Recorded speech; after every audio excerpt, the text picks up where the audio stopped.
I'm JoAnn Balzer, and I'm here with my husband Bob, and we're here to talk about maybe our favorite thing in the whole wide world to talk about, and that's Santa Fe Indian Market and the collection and the friendships and the artists and everything that has enriched our lives immensely over the past years. Uniquely, probably, we literally moved to Santa Fe for Indian Market. This last market was our 49th straight Indian Market. Every year, we've bought one or more things. And so after 49 years, our collection has grown quite a bit. Next year is going to be the 100th anniversary of SWAIA, and it's going to be our 50th market, half a century for us. It causes us to reflect on all the things that make Indian Market great. There are a couple of events that we'd like to highlight, and first of all, the preview event, which is typically held on the Friday of Indian Market, where you get to see all the pieces that were submitted for judging. So it's really like a preview of the weekend's art. And you get not only to see all the beautiful things, and a lot of times the artists are there if they're not still finishing their pots or their work. The other event that's just absolutely a not to miss is the Best of Show award ceremony. And the artists that are won ribbons come, they bring their extended family, and they'll talk about what the award means to them and what the role their family and their culture. Like they'll say, my grandmother is here and she's the one that taught me weaving. And it's a very emotional and wonderful and uplifting and authentic event to go to. And then last but not least is the up and coming fashion show. If you want something that's new and exciting, the Native American designers are fabulous. My shirt was bought at Indian Market back in the very early 80s. And it was done by Lila Williams of Laguna Pueblo. My bolo is from Julius Kuyani. And Cody Sanderson did this bracelet, and Roy Talahaftua did this bracelet. So we're decked out in our Indian Market finery.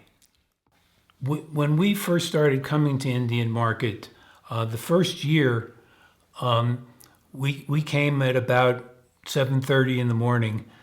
We thought we were going to be early, but there was already a crowd around this one booth. One person held up a pot, and I saw that, and it was awfully nice. So I said, I'd like that pot. And everybody turned around to me, and because they had gotten there much earlier and had formed the line, they had signed in on a piece of paper for this one artist, Lois Gutierrez, and there were at least 50 people around her booth. And in '82, we were staying at a motel in town, and I happened to get up at 2:30 in the morning. So we get down on the plaza, and nobody is at Lois's booth. 10 minutes later, this other guy comes, and he's really mad because he's not first in line. And so the crowd starts forming, and we're at the head of the line. Finally, the rumor was that she had won Best of Show, and that turned out to be true. And by blind luck, that was the year that we were at the head of the line. We got that piece, and it's going to be in the 100-year show at the History Museum. All of our pieces are special, but some are more special than others because they tell the story of Indian Market. And I just want to mention a pot by Jody Naranjo. It's called Indian Market Days. And there's little postage stamps all over the pot with scenes from Indian Market. And so she has one scene of Kathleen Wall bringing her Koshari doll. She has another scene of the fry bread booth at Indian Market, another scene of Lonnie Vigil, the potter, the cathedral, the fashion show, the children. And so that piece is very special to us because when we look at it, we think of ourselves and all of our memories because that pot has all of Jody's memories from Indian Market. One more piece that I'd like to talk about. We bought a very large painting from Tony Abeda. So we got there early, and Tony asked us to help him unload his truck. And he brought out this very large painting. It was 10 feet by 12 feet. We set it up, and of course it didn't fit into his booth because the booths are only 8 by 8. He delivered that painting later that day to our house. And the one thing, we had a wall that was big enough, but we didn't figure out how we were going to get it into the house. And fortunately, we had a double glass doors that opened up, and on a diagonal with 1/4 inch to spare, the painting fit in and made it to our wall. It's been a showpiece of our house since then. After our experience getting the Lois Gutierrez Best of Show pot, we realized how important it was to get there very early. 2 years ago, Nancy Youngblood got a Best of Division pot that was a rib pot that had 64 ribs in it.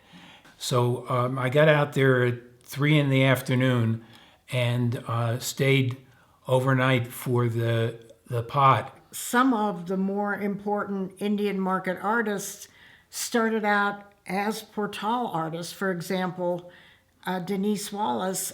The Indian Market has just been a critical component of Santa Fe, the region, New Mexico. Indian Market is a wonderful place to connect both with the artists and with friends that we haven't seen, other collectors. Without the artists, there would be no Indian Market, and they are really central to the market.